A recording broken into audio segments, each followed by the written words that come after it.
I don't know. We're gonna move it very soon.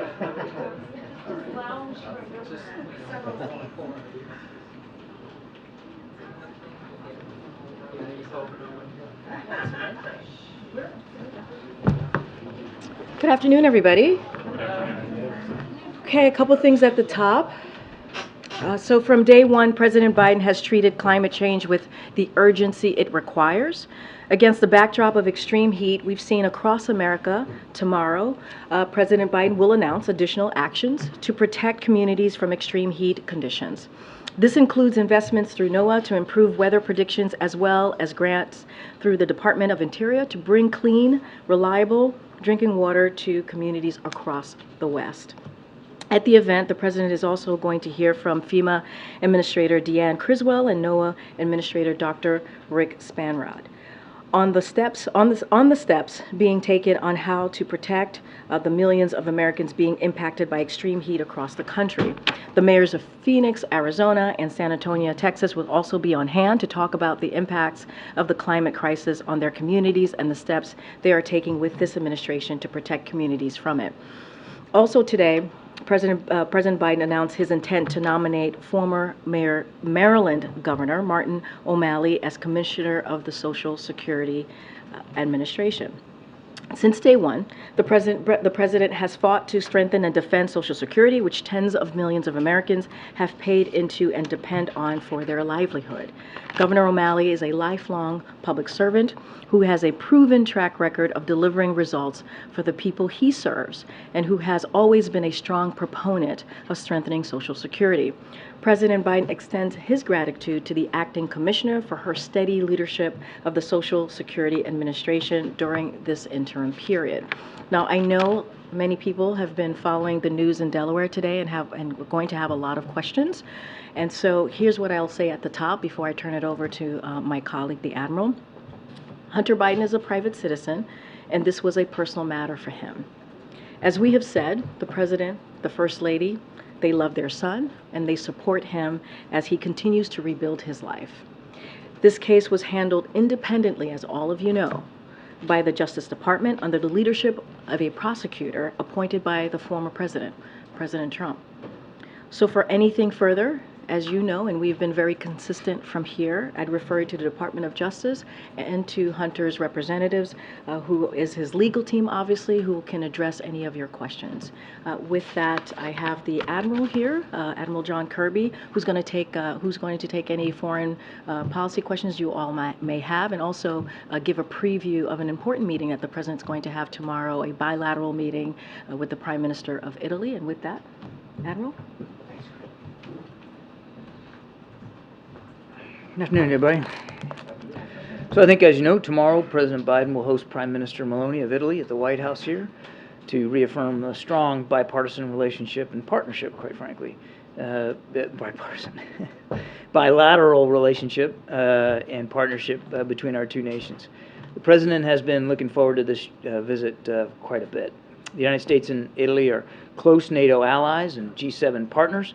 We're important trade partners, and there are very strong bonds between our two peoples, as the somewhat 18 million Italian Americans, I think, can attest to. As we deal with important global challenges, including Russia's war against Ukraine and the climate crisis, the U.S.-Italy partnership and Italy's strong voice in the EU and within the NATO alliance certainly remain important. Italy hosts approximately 30,000 American service members, Defense Department employees, and of course all their family members across 5 major military bases throughout Italy, which is the second largest permanent presence in Europe, and we're certainly grateful for that. We work closely with the Prime Minister and the government of Italy on Ukraine, as well as a range of other shared interests. Tomorrow's meeting will give both leaders a chance to explore some of those shared interests, including regional challenges, our shared commitment to, as I said, Ukraine, which Italy has been a great partner on, providing both military and economic and humanitarian assistance to Ukraine. The leaders will also be able to discuss developments in North Africa, closer transatlantic coordination regarding the People's Republic of China, and we expect that they'll also discuss Italy's upcoming presidency of the G7 in 2024. President Biden has met and spoken with Prime Minister Maloney a number of times since she took office last fall, including in Bali at the G20 summit, in Hiroshima at the G7 summit, certainly as recently as Vilnius at the NATO summit, and they've consulted regularly along the way with other G7 partners, again, across a range of issues. So there's a good, productive relationship here. President Biden is very much looking forward to the discussion, and of course, we'll have a full readout for you when that meeting is over. I'd be remiss if I didn't also just remind that today marks the 75th anniversary of the day that President Truman desegregated the United States military.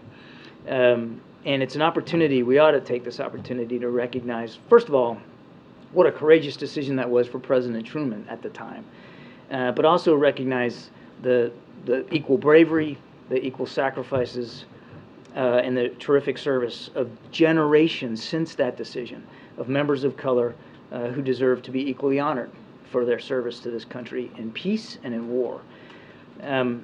Diversity makes the United States military stronger. In fact, it's one of our greatest strengths.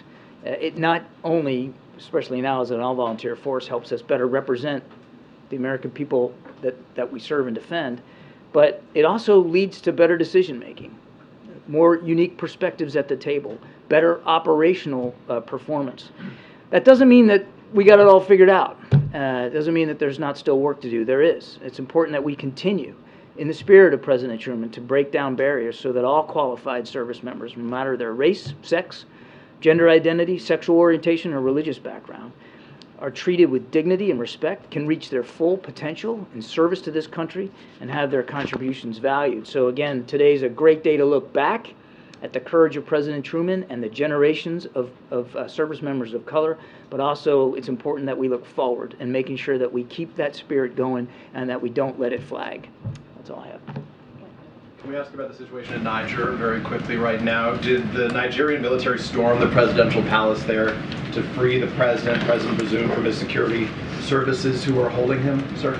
Well, look, we have watched this with deep concern, Peter. We certainly condemn any effort to detain or to subvert the functioning of Niger's democratically elected government. And we're still gathering facts here.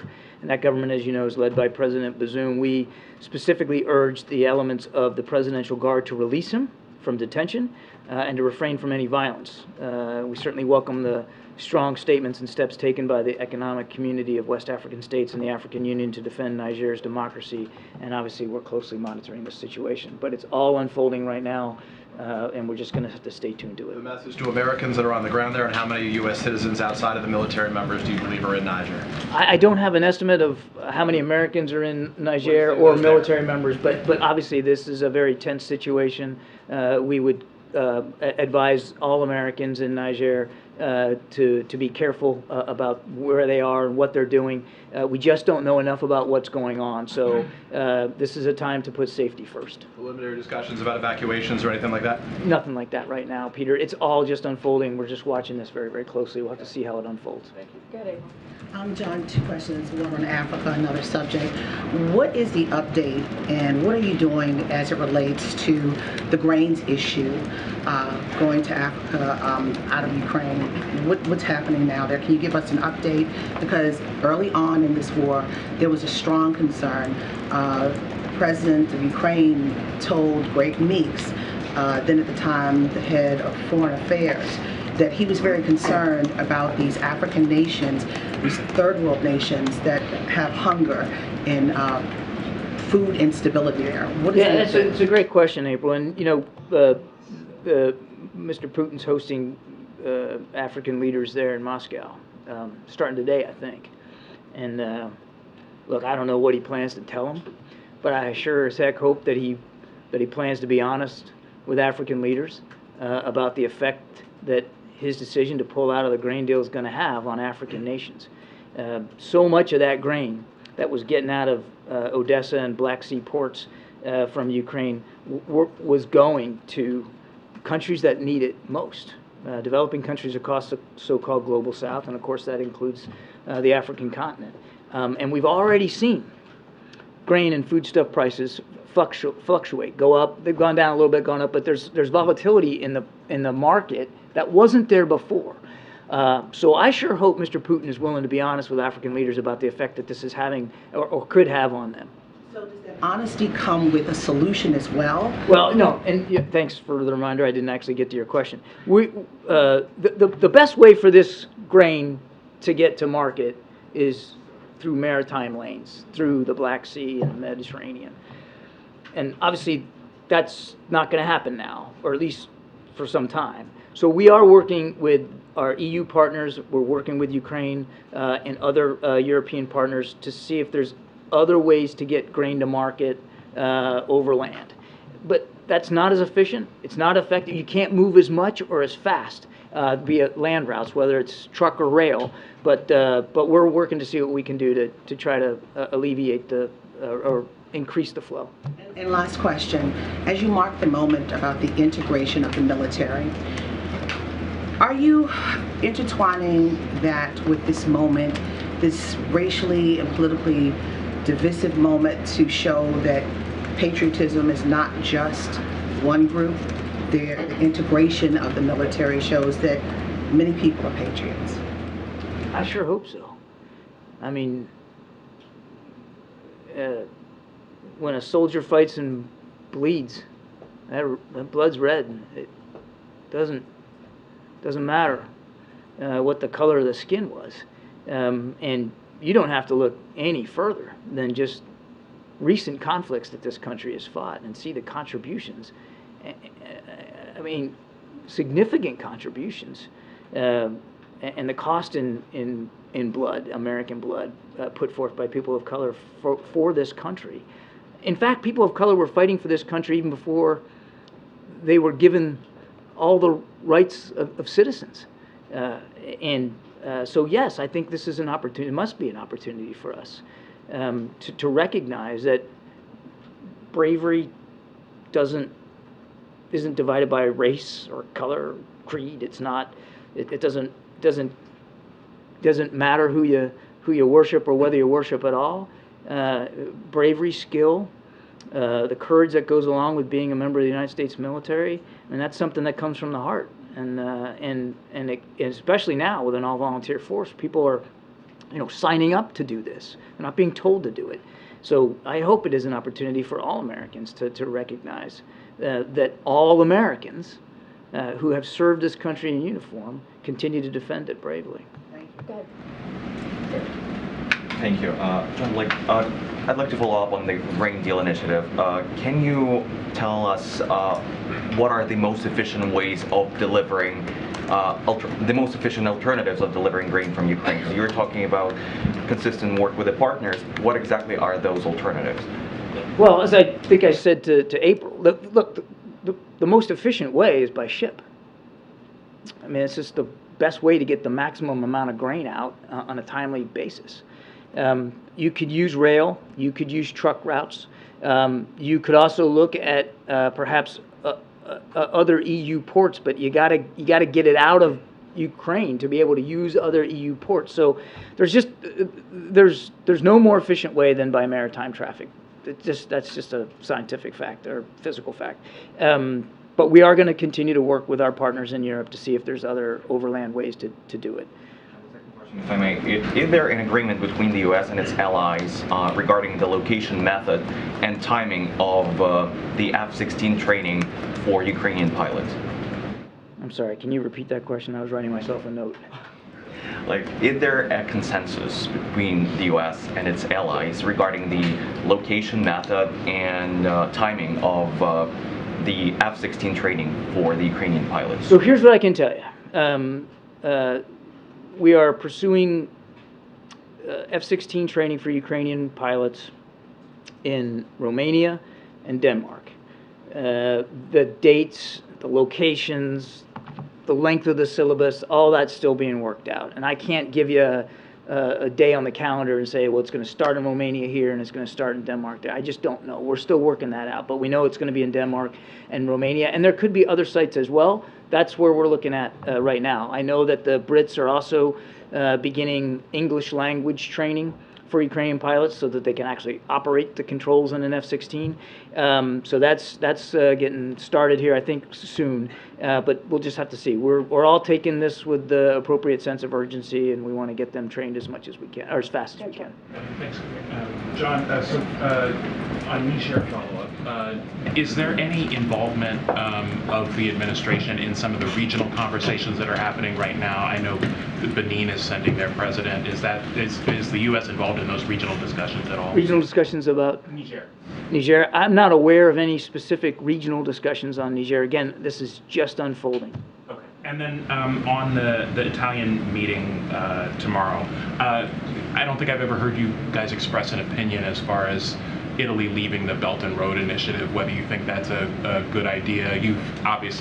You're not supportive of the Belt and Road Initiative and have been trying to create alternatives to it. So do you think it's a good idea for them to leave?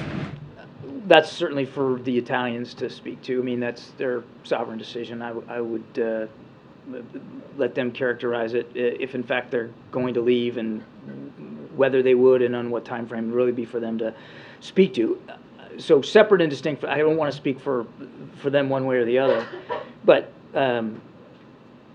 it's becoming increasingly obvious that more and more countries around the world are seeing the risks and, quite frankly, the lack of reward for economic partnerships with China in that regard. And it goes also to Africa as well. So, again, these are decisions that these countries have to make. And you said I don't want to put words in your mouth, but that we're pursuing alternatives or something. I mean, we've created an alternative, the PGII that the president announced at the G7 last year, the Partnership for Global Investment and Infrastructure, just to lay out the acronym there. I mean, that is a good alternative, and it is getting some traction. And so we're going to continue to invest in that and continue to encourage our partners to as well. Thanks. John, on the situation in Niger, is what we're witnessing right now a coup or an attempted coup? And is the U.S. taking any protective measures at the embassy or in terms of movement of the U.S. troops who are based there? We're not putting a title on it right now, Jeremy. We're watching this unfold in near real time, just like you are. It's not entirely clear exactly what's going on. We've just got these reports that the president's being detained, and of course we urge for his speedy release. So we'll just kind of have to watch and see where this goes. And then on this unidentified aerial phenomenon hearing that's happening on Capitol Hill, David Grush, who sat on a U.S. Air Force panel on UAPs, he says that he was informed of a UAP crash retrieval and reverse engineering program based on interviewing 40 witnesses over 4 years. Does such a program exist, and do you believe that the American people deserve to know if it does? I have no information on that to provide for you today, one way or the other. I would just say what I said last week when I got asked about this. We obviously take the issue of unidentified aerial phenomenon seriously. There's a whole office at the Pentagon that has stood up to analyze the data, collect reports, collate those reports, and forward them up appropriately. And that's, I think, testament to the fact that we know that in some cases, these phenomena have impacted military training, have then impacted military readiness. But this hearing today does seem to have brought this issue to kind of a new level of public consciousness. And so I wonder if the president believes that these claims warrant further investigation. Do you guys see some of these claims and allegations as credible? If the president didn't believe that the sightings by pilots were serious enough to be considered, he wouldn't have wanted the Pentagon to stand up an office to look at this, to analyze the data, to collect reports, to provide a system by which we can collate the information and better figure out what we've got here. But that work's ongoing. So if your question is, do we think we need to be transparent with the American people? Of course we need to be as transparent as we can be. But the truth is, Jeremy, we don't have hard and fast answers on these things. We are trying to get smarter on it. Sebastian. Thank you. Again, on Prime Minister Meloni, on the Belt and Road, is this something that the President will bring up with the Prime Minister, at least? Whatever his position, the Belt and Road issue?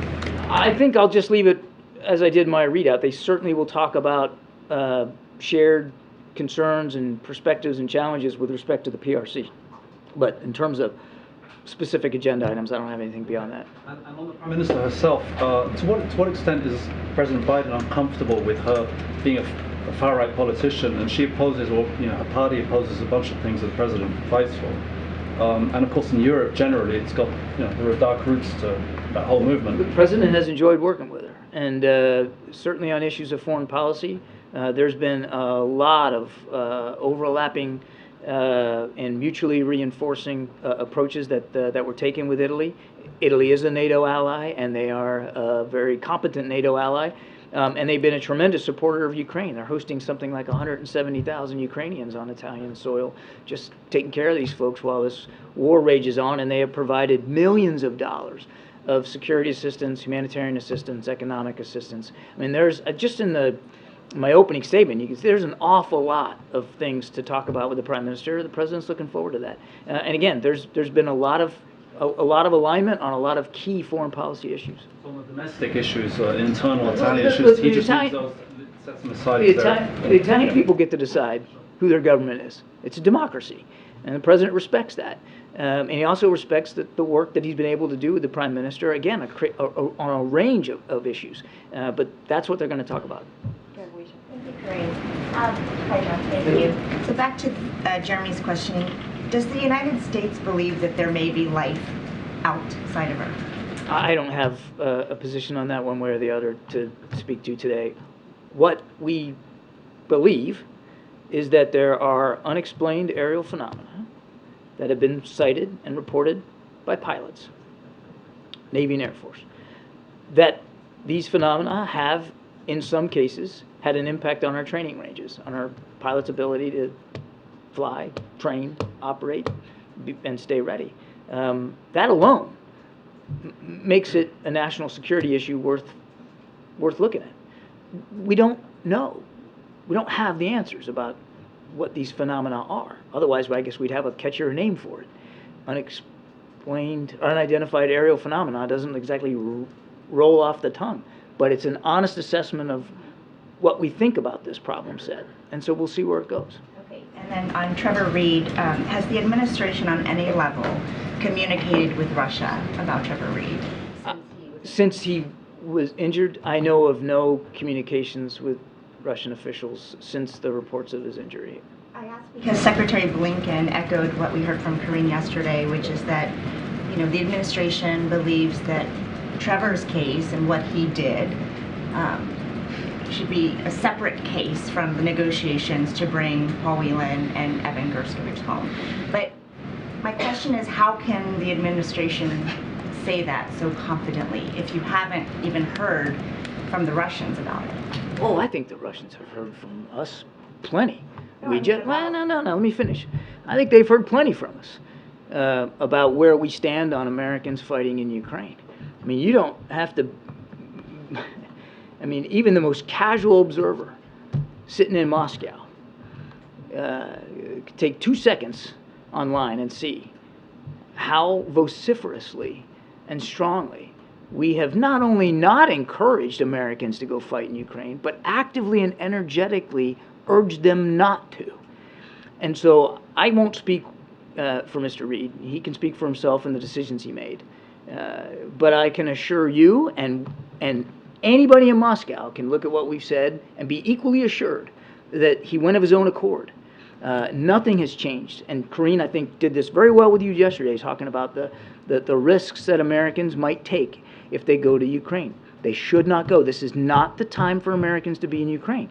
As for Americans that are being wrongfully detained in Russia, nothing's going to change from our perspective about what we're going to have to do or try to do to get them out. Evan and Paul need to come home, and we're going to continue to work at that. But nobody in Moscow should be under any illusion that Mr. Reed was in Ukraine at our urging or encouragement, or that his decision to go there should be connected in any way to what we're trying to do to get those 2 wrongfully detained Americans home.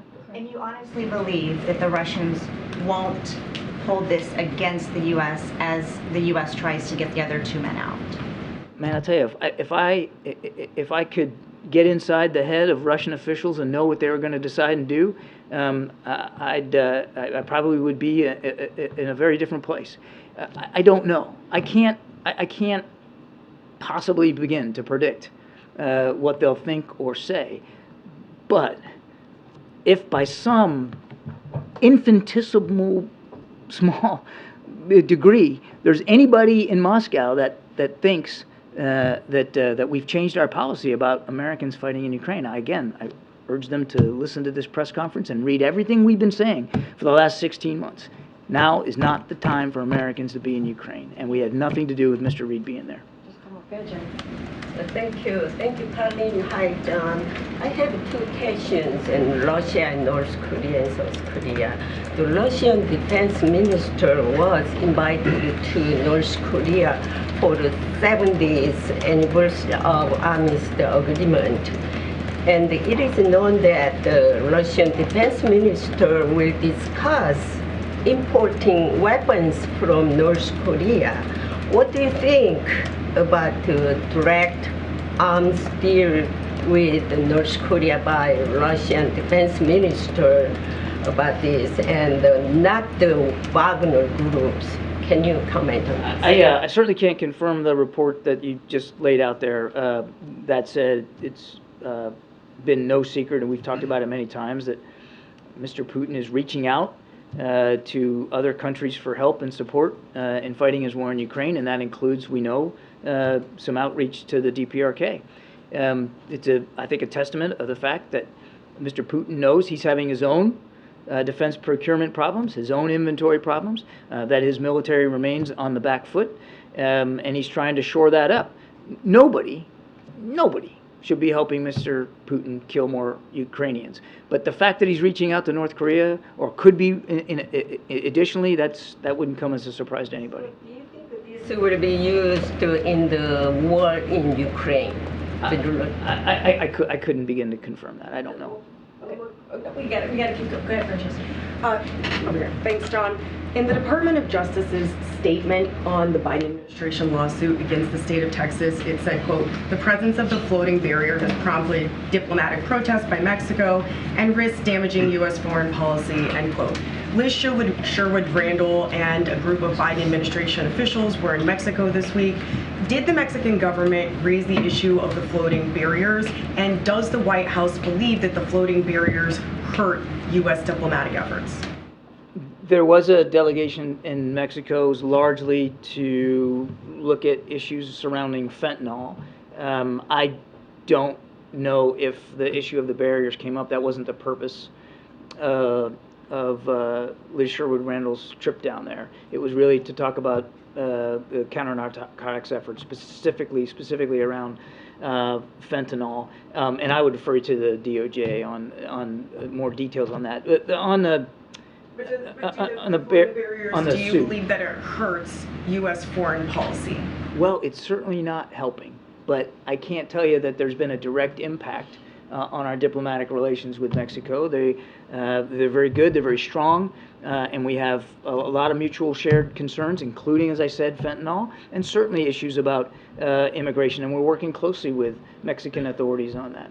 And another topic quickly on Ukraine. Do you believe that the counteroffensive is moving too slowly?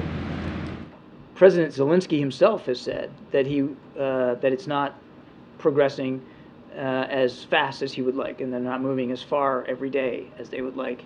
The United States is not going to take a position on that. We're not going to armchair quarterback this Ukrainian military operation. They should be able to be the ones, and only the ones, to speak to progress against plan. And again, they've already acknowledged that they're not going as fast as they would like. That said, they are moving. It's not a stalemate. They're not just frozen. The Ukrainians are moving. And what we're going to do is make sure, and you saw this just yesterday, I think Karine announced another package of support. We're going to make sure that they have the kinds of tools and capabilities they need to stay on the move, that we're giving them the relevant kinds of tools they need to continue to make progress in their counteroffensive, and to the degree it can be better progress that they're more content with, then that's all to the good. Thank you. Back on Trevor Reed, to what extent was the U.S. government aware of his plans to go to Ukraine and take up arms against Russia? I'm not aware that we had any. Did he give any advance notice to anyone at the White House? I'm certainly not aware of any, nor nor would we expect that. I mean, other Americans have fought in Ukraine, unfortunately, and they don't have to report their departure or their whereabouts to the United States government. I'm aware of no information that we had. That said, we made it very clear when the war started, don't go. And then one question on the Prime Minister's visit tomorrow. After she was elected, President Biden had warned of the spread of authoritarianism and far-right populism, given her political leanings. Has his view of the Prime Minister changed at all because she is such a strong supporter of Ukraine? He has a good relationship with Prime Minister Meloni, and he has enjoyed working with her, as I detailed in the opening comments, across a range of issues and a range of venues. And they have spoken several times outside of those venues. They get along quite well, particularly on issues of foreign policy. And again, the President's looking forward to this visit. I wanted to ask also about the visit with the Prime Minister tomorrow. Does the President plan to bring up issues of LGBTQ rights in Italy? That's been something that her party has been clamping down on in the past couple months. So just a couple of, I'm not going to get ahead of the discussion that hadn't happened yet. We'll give you a full readout when the meeting is over. But President Biden's foreign policy really is rooted in human rights. And we approach our engagement with countries around the world from that perspective: respect for human rights, civil rights, freedom of expression, and equality. And we're never shy about stating that, either publicly or privately, and we'll continue to do that. Do that. Good, Alex. Thank you. Admiral, you had a question about the counteroffensive a little bit back. Let's say there is not much more progress by the time kind of the late summer rains start, and then, you know, the cold obviously comes pretty early in that part of the of Eastern Europe. I mean, is there a sense then that they need to negotiate before this thing drags on into 24? I mean, when does diplomacy kick in? When does the what kick in? Diplomacy. That's going to be up to President Zelensky. He gets to determine if and when he's ready to sit down and negotiate. Right now, his country's still under attack. He still has tens of thousands of Russian troops on his soil, dug in, deeply entrenched, protected by minefields on ground that doesn't belong to them. And he has every right to want to reclaim his territorial integrity and his country's sovereignty. But only President Zelensky is going to be able to determine that. Now, hang on a second now. He's put forward a 10-point peace formula that we are working with him and his government to help actualize. Because we believe that for any diplomacy to work, it's got to start, the foundation has to be President Zelensky's view of what a just peace looks like. So he's laid that out with 10 points. We're helping him actualize that. So to some degree, the work of diplomacy, the pre-work of diplomacy has begun. It's begun months ago. And in fact, Jake Sullivan, National Security Advisor, spoke to Mr. Yermak, his equivalent in the Ukrainian government, just today. And this was one of the topics that they discussed, was this idea of a just peace and how to actualize it. But Zelensky's, he has said he needs F-16s, ATACMS, more heavy armor to make progress, especially because the defensive positions are so heavily mined and fortified. I mean, isn't there kind of a disconnect then? If you want them to win, should they not have what they say they need? They do have what they need. We have provided the Ukrainians everything they asked for in the months leading up to the counteroffensive and continuing right through it. Again, Karine just walked you guys through a whole big old package yesterday.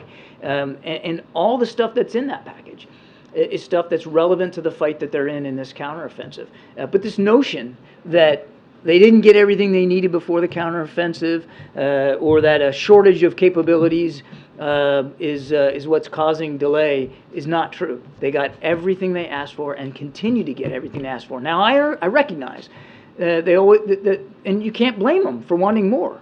And we've talked about F-16s.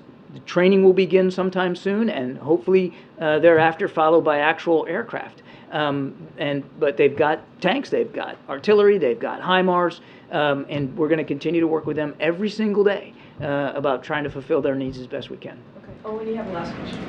Thank you, Karine. Admiral, good afternoon.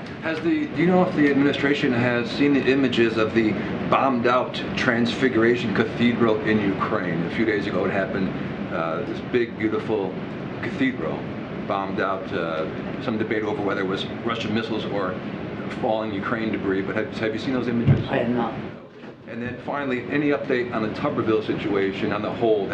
Is the administration planning on meeting with him? What's the situation? Secretary of Defense Austin has spoken a couple of times in just the last couple of weeks with Senator Tuberville.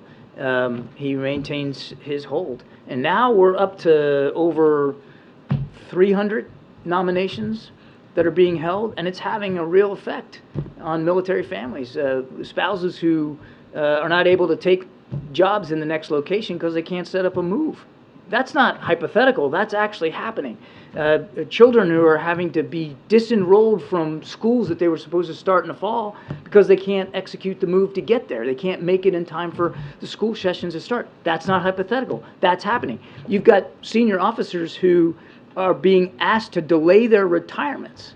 They're well-earned retirements, speaking as a retiree, and they're not able to do that, or they're willing to delay that to stay in the military a little longer while this very dangerous hold persists. And some will inevitably start voting with their feet, and they just won't be able to do that for a variety of reasons, and we're going to lose that talent because they aren't willing as a family to stay behind.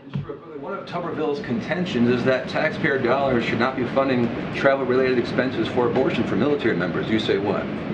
The President and the Secretary of Defense say that it should be.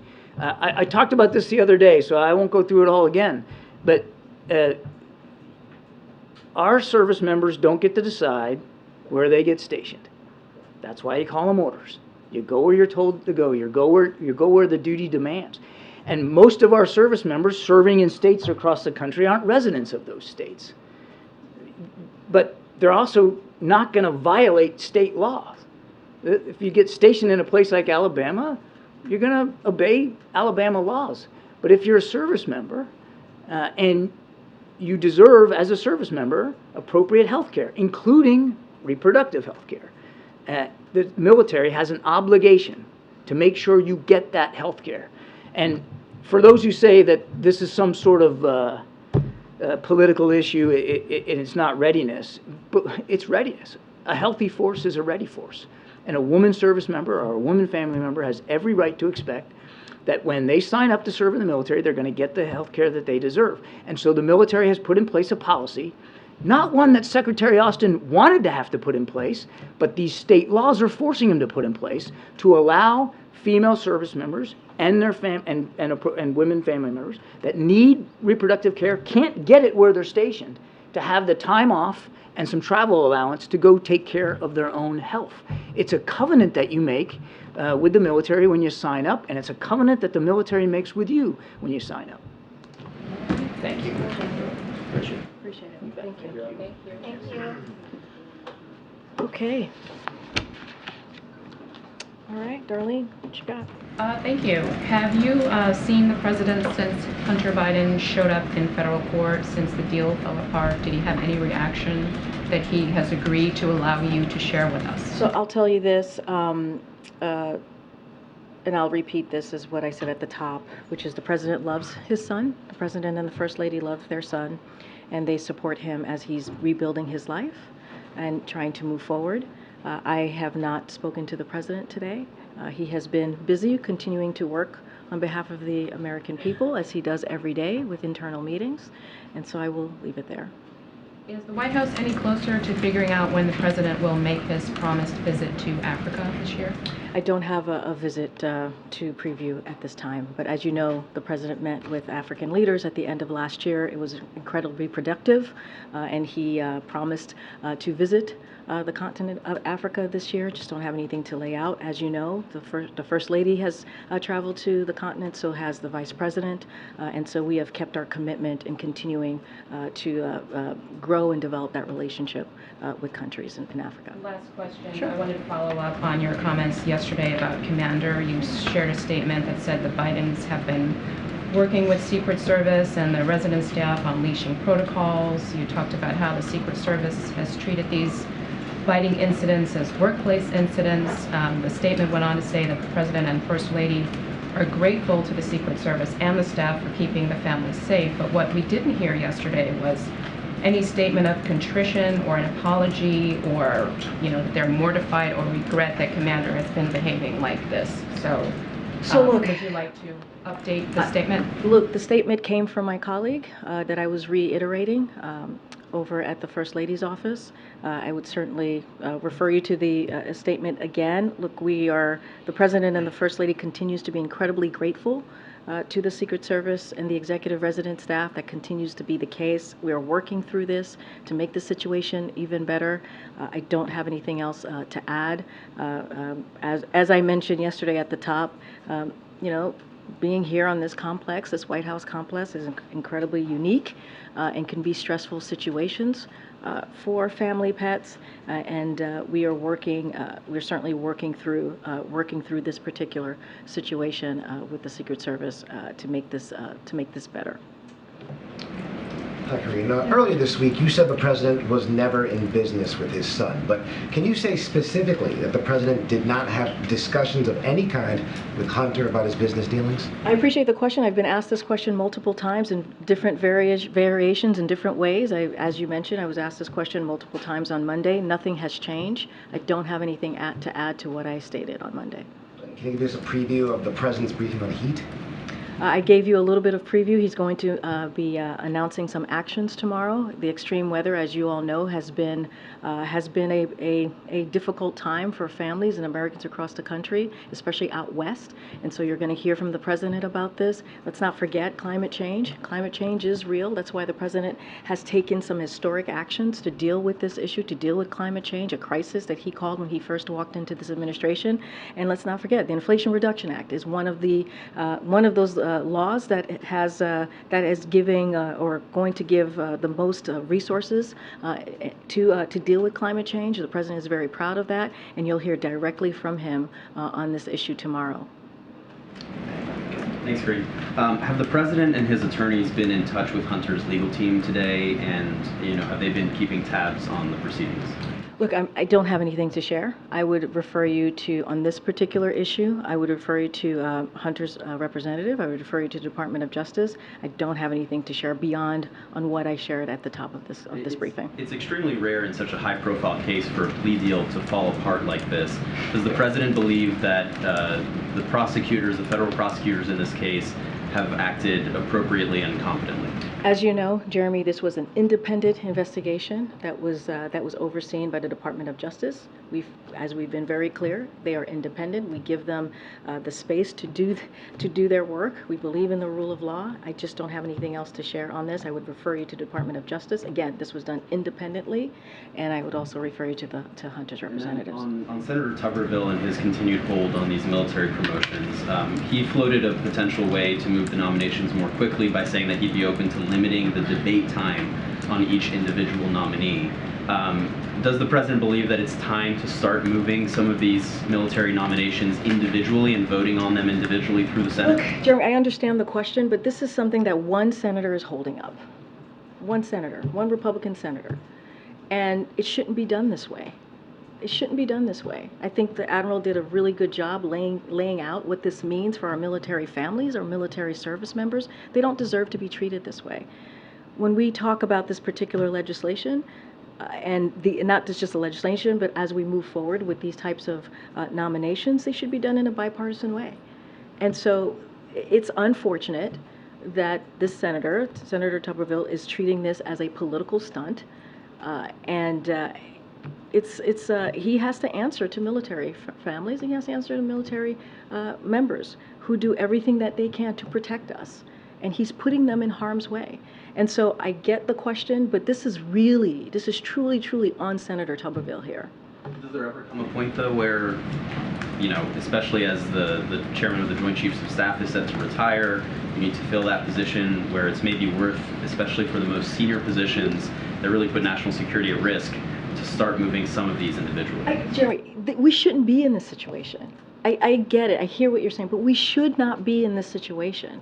Senator Tuberville should not be putting our military in this situation, not be using political ploys or political stunts to put our military in this situation, to put not just the military, but our national security for Americans across this country. And so I get it. I get that there are potential other pathways to get there, but we shouldn't be here. We just should not be here. And what he is doing is dangerous, and it's insulting. Okay, Regina. President Biden has spent most of his political career working on gun laws, on gun reform. Does he believe that someone who is charged with possessing a firearm illegally should be prosecuted to the fullest extent of the law? So here, I'm going to be, I think I know where this question is going, and I'm just going to continue to say, as it relates to the case that we're seeing in Delaware, I'm just going to not speak to that. It is an independent matter. This is up for the Department of Justice. Even with the question that you're asking me, it's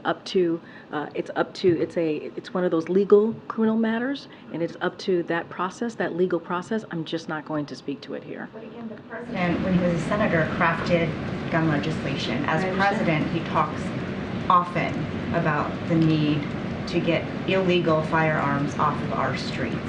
So when someone possesses one illegally, what does the president believe should happen to them? The president has been very clear. You just laid out where his position has been, what his policies have been, what he was able to pass into law. I'm going to be very mindful here. I'm going to be very careful because I see where this question is going, and I'm just going to refer you, as this has been an independent investigation. It's overseen by the Department of Justice. I'm going to let them speak to this as they are moving forward. Thank you, Karine. Thanks, Karine. The president has nothing on his schedule today other than his daily presidential briefing. So can you share with us what he's up to, who he's speaking with? Yes, absolutely. So the president participated in an interview with Jay Shetty, who you all may know, to discuss the administration's effort to tackle the mental health crisis that affects millions of Americans. As you know, the president just yesterday announced a new rule to make sure that mental health is dealt with in parity, or that mental health is indeed health. You heard him say that directly yesterday. Jay Shetty's podcast, On Purpose, is the #1 health and wellness podcast with an average of 21 million downloads each month.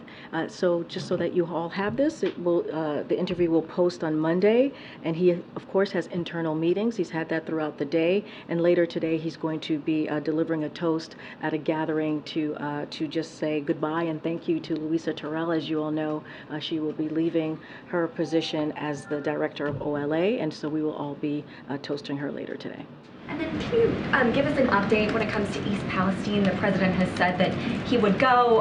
He has not yet. And also, Governor Mike DeWine asked the president to issue a major disaster declaration a few weeks ago. Is that something the president is going to do, and if so, when? So on your first question, the president intends to go. Don't have a time or a date to preview at this time. I have to look into the Governor DeWine's request. I have to check in with the team, and I would also refer you to FEMA. I just don't have anything to share on that piece. Let me try and go around here. Go ahead. Thank you. Moments ago, you said that nothing has changed when you were asked about the president's previous remarks on his son's business dealings, but the language has in fact changed. So I just want to clear this up once and for all. The president has previously said that he has never discussed overseas business dealings with his son, but the White House now says that the president has never been in business with his son. So why the updated language? Which statement is true? Or is this semantics and they're both true? As I stated on Monday, when I was asked this question multiple times, nothing has changed. Nothing has changed on this. Nothing has changed on this. And so could ask me a million different ways. on this question. Nothing has changed.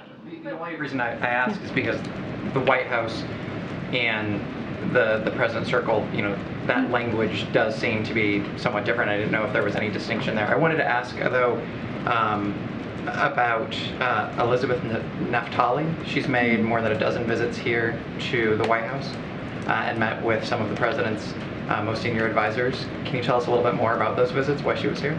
I would have to look into that. I've not been tracking these visits that you're mentioning to me. Thank you, Karine. Okay, no problem. Thank you. I'm trying to go ahead. I wanted to ask about the methane summit today at the White House. Can you just sort of explain who is sort of on this task force that's being established, sort of what the next steps are, who was involved, I guess, in the summit today? So, as you know, the methane summit happened earlier today. It is something that, as it's related to climate, certainly to climate change, this is something that the President certainly is committed to, and you'll hear from him more tomorrow as he talks about the excessive heat that we've seen. But just to give you a little bit of the download here, some details. It was the first ever White House methane summit. The event was brought together federal, state, and local leaders to discuss the need to reduce methane emissions to protect public health and create thousands of good-paying union jobs. The summit spotlighting cutting-edge detection technologies and how state and tribal governments are responding to dangerous emissions events. Look, the reasons why we're doing it now is because millions of Americans are being impacted, as I just mentioned, from extreme heat. You'll hear more from the President tomorrow, and so it is important, and we think that the conversation is incredibly timely, and so we were glad to have it here at the White House. Did the President take part in the summit at all? No, the President did not take part of the summit. I just laid out what his day looked like. He did an interview to talk about mental health because it's part of the unity agenda that the President has been talking about for over a year now, and wanted to make sure that he communicated directly to millions of Americans. 21 million of Americans in particular listen to this podcast, and I mentioned as well he had some internal meetings with some senior members of this team. Okay. I wanted to know if you had any updates on if President Biden is willing to declare a climate emergency. There's been more push from progressive lawmakers and activists for him to do that. So I don't have anything new to share there. As you know, the President has the most aggressive and ambitious climate agenda since day one, as I mentioned at the top, as he's going to talk about the extreme health and in the Inflation Reduction Act is certainly an example of how seriously the President has taken this, and he's going to continue to take action. You're going to continue to hear from him on this issue. I just don't have anything to share on climate emergency. I just don't have any additional actions to preview at this time. But look, I think if you look at the President's actions over this past 2 years, he's taken more action, has been more aggressive on dealing with climate change than any other president. The Inflation Reduction Act is going to make a difference as we're trying to deal with this climate crisis. And so he has an ambitious agenda to deal with climate change, and he's going to continue to move forward with that agenda. Thanks, Karine. A group of automakers, including GM, are forming a new EV charging company to challenge Tesla. I'm just curious if the White House has any reaction to that, or if you played any part in helping them get that launched. Are you talking about the 7 companies that are? Yeah. So look, and you've heard me and others talk about this. That's Bidenomics. Bidenomics is working and is in action, and because of this President's policies, you have these 7 major automakers coming together to install, I think, 30,000 high-powered EV charging stations, and that's progress. That's going to help middle-class families. The President's Investing in America agenda. This is part of that. This is part of Bidenomics, as you hear us talk about. It's creating new union jobs for installation and maintenance. So this is an important step forward as we talk about how to deal with this climate crisis. Any antitrust concerns about multiple companies working together in that fashion? Look, I don't have any concerns to lay out for you today, but we think this is an important step forward as we're dealing with this issue, as we're also talking about creating jobs, as we're building the economy. Again, this is Bidenomics in action. Go ahead, Francesca. Thanks, Karine. Has any progress been made since we last talked about this on bringing home Travis King from North Korea?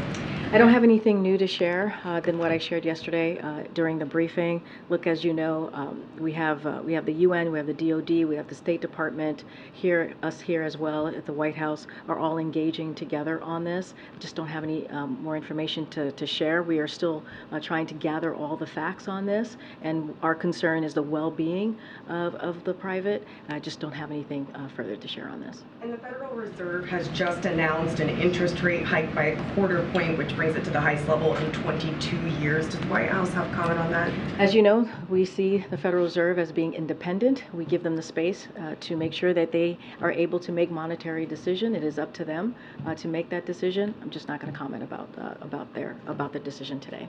Okay. Regarding the federal judge in California blocking the administration's asylum rules, as of right now, what is the backup plan should this ruling not be stayed by the Ninth Circuit of the Supreme Court? So look, right now the way that we see the ruling is nothing has changed. We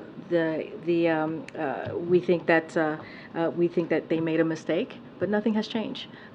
We continue to move forward with our plan. The Department of Justice has responded to this, so I certainly will refer to them, but nothing has changed. We're going to move forward. Let's not forget the action, the plan that the President has put forward has actually shown a lower number in migrants, illegal migration into this country than we've seen in the last 2 years. So the plan the President has put forward is working, and that is important. Again, nothing has changed in this. We're going to see. I believe we're going to see this the stay that we're for the next 14 days, and the Department of Justice has appealed it and trying to extend the stay. So that's where we are currently at this moment. Good, John. Thanks a lot, Karine. Just the other day, a U.S. drone was damaged by a Russian military jet over Syria. How does the U.S. classify that particular incident? Has there been any outreach by U.S. officials to their Russian counterparts about this, about rules of engagement going forward? So a couple of things. We've seen the reports, the early reports of a second Russian fighter aircraft this week flying dangerously close to our drone on a defeat ISIS mission. So I would reiterate that Russia's close approach to and deployment of flares over U.S. drones during a routine mission against ISIS targets violates established protocols and international norms. So we remain focused on the mission to defeat ISIS as evidence by our recent strike against an ISIS leader in Syria this month. And so we are certainly aware of the initial reports, don't have anything further to share on that piece. And separately, not wanting you to comment on the Fed decision, but rather to comment on the White House's view as it relates to inflation. Do you see inflation coming down from the level that it is right now, around 3%, even further by the end of this year? So I'm not going to get into predictions or hypotheticals from here. What I can say is that the President has been very committed to making sure that we lower costs for the American people. We have seen from other data points, as you know, that we've seen inflation come down by 2/3 in the past 12 months. That's important. And a lot of that is because of the President's economic policies. And not just that, we've seen wages go up. We see inflation easing.